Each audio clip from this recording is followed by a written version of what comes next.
What is going on, guys? Today we're over on the wiki. We're going to be talking about who you should be getting with your brand new premium welcome dragon stone.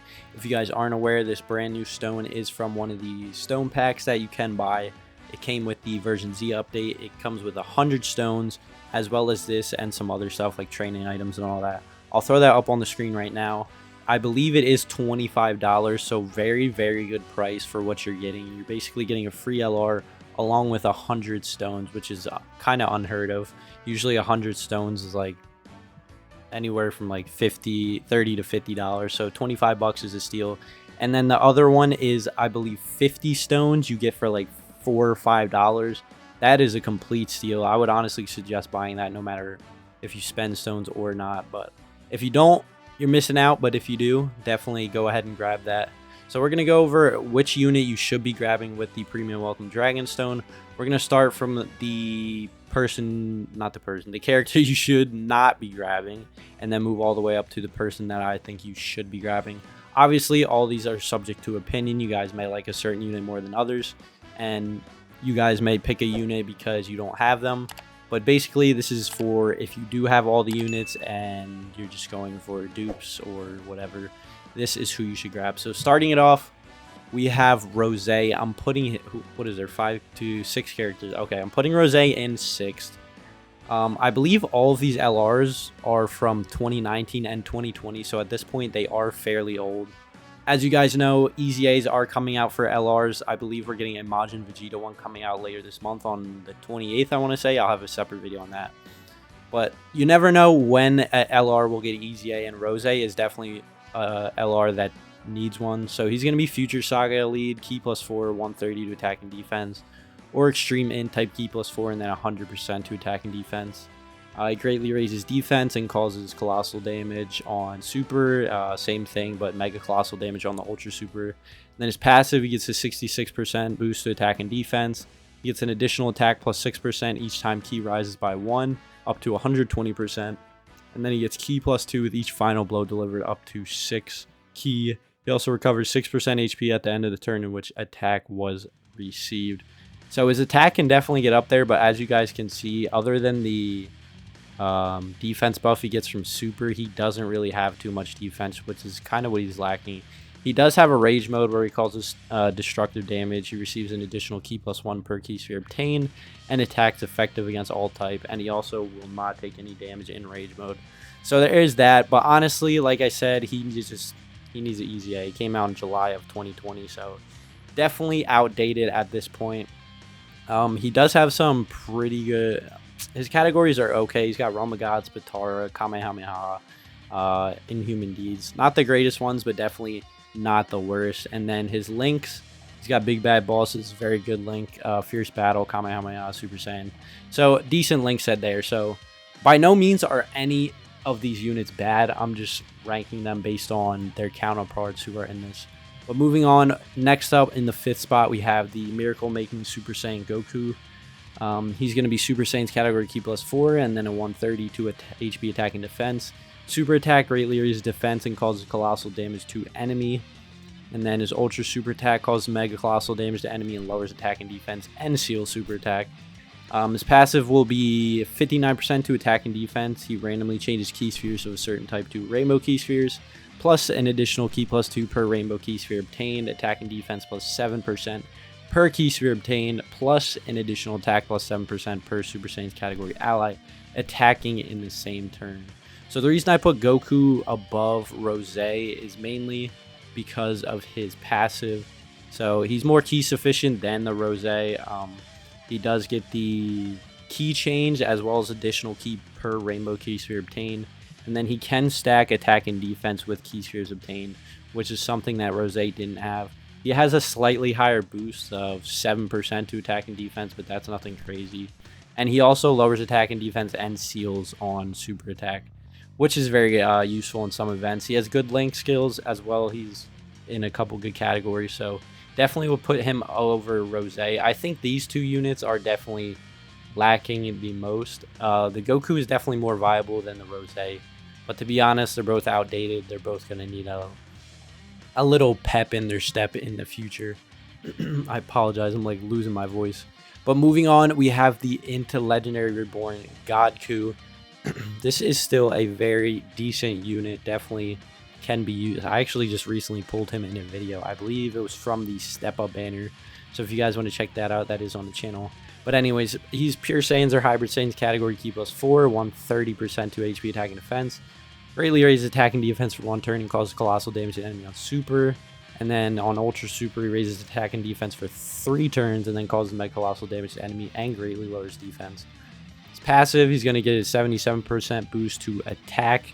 He also gets Ki +1 up to 5 Ki and defense plus 11% up to 55% per Pure Saiyans or Hybrid Saiyans category ally self-excluded on the team. He also has a high chance of evading enemy's attack, including Super, and performing a critical hit for 7 turns from the start of the turn. And then he is on a bunch of very good categories. You got Realm of Gods, Pure Saiyans, Legendary Existence, Miraculous Awakening. So very good teams.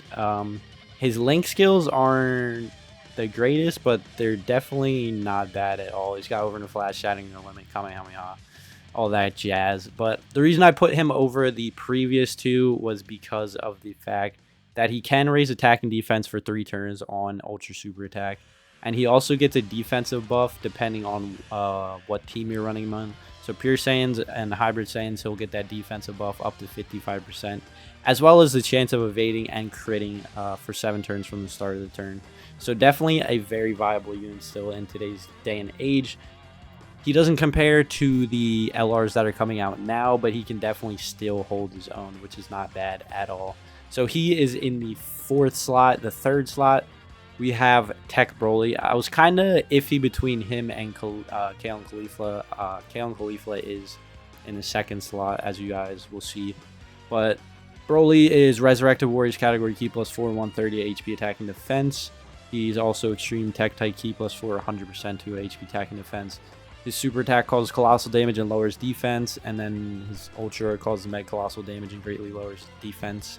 His passive, attack and defense plus 90% when performing a super attack, plus an additional attack plus 50% if it's an ultra super attack. He also launches an additional super when facing 2 or more enemies, and he does have a transformation. In his transformation, he gets a 100% boost to attack and defense. When performing a super attack, he gets that defense boost. I apologize. He also gets an additional attack plus 88% if it's an ultra super attack. He launches an additional attack that has a medium chance of becoming a super attack when facing 1 enemy, and then launches an additional super attack when facing 2 or more enemies. And then he also gets a crap ton of Ki and another attack boost for him. The reason I have BROLY so low, or behind Kale and Khalifa, I honestly could have even put him behind Goku, is because of the fact that his defense is absolutely atrocious. The 90% buff is not good. His ultra super doesn't raise his defense. His normal super doesn't raise his defense. And he only has a 90% buff as the only part of his passive that gives him defense. But he does hit very hard, and he can launch additional supers, so he is still usable in certain events like Super Battle Road. He can be very helpful. But because of the fact that he is lacking the defense, he is definitely going to be lower on the list. He does have a farmable super, so there is that, but that is BROLY right there. Second, like I said, Kale and Khalifa, Joint Forces category Ki +4, 130 HP attack and defense, as well as the 100% and Ki +4 lead for Super AGL. So on super attacks, she's going to raise defense infinitely and cause colossal damage to enemy, and then ultra super, raise defense infinitely and cause mega colossal damage. Her passive, she's going to get a 66% boost to attack and defense and launches an additional attack. She also gets Ki +1 up to 6 Ki and a chance of evading enemies' attack, including super attack, plus 6%, all the way up to 66% with each attack performed. And then she also gets a 10% attack boost per Universe 6 Joint Forces or Pure Saiyans category ally on the team. And then also launches an additional super attack when there's a Universal Survival Saga or Pure Saiyans category enemy. You guys know how good Kale and Khalifa can be on events like the Legendary Vegeta event. If you guys missed my Joint Forces run, I did use them. They were very helpful, so you guys can check that out. But the fact that they can raise their defense infinitely and they launch multiple supers in one turn just makes them a really good stacking unit. And on top of that, they can also dodge, which is very good. So basically, they are a very good defensive unit. Their attack isn't the greatest, but they definitely can do a little bit of damage. That is second. And then if you guys weren't able to tell by now, first will be UI Goku. UI Goku is still a monster. He's Realm of Gods category, key plus 4, HP attack and defense plus 130 or 100%, key plus 4 to super STR. His super attack will disable enemy's guard and cause colossal damage to enemy. His ultra super disables guard and causes mega colossal damage. Same thing, just a little extra boost of damage. His passive, he gets a 77% boost to attack and defense.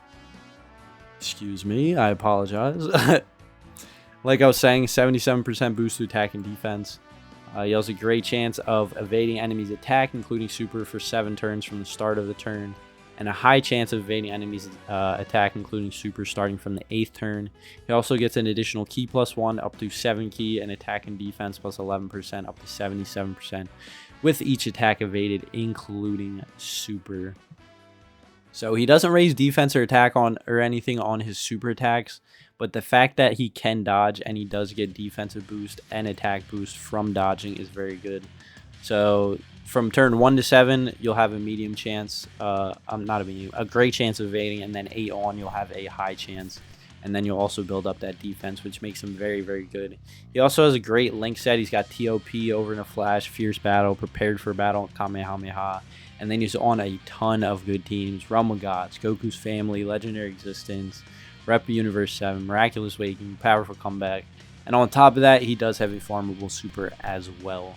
So that is why Goku is at the top. But like I said, any of these units could get easy at any moment. So you never know. One might move up the list, one might not, one might move down the list. But that is who you guys should be grabbing with your stone. Like I said before, if you guys are missing any of these units and you just want them for your collection, definitely go for the unit you don't have.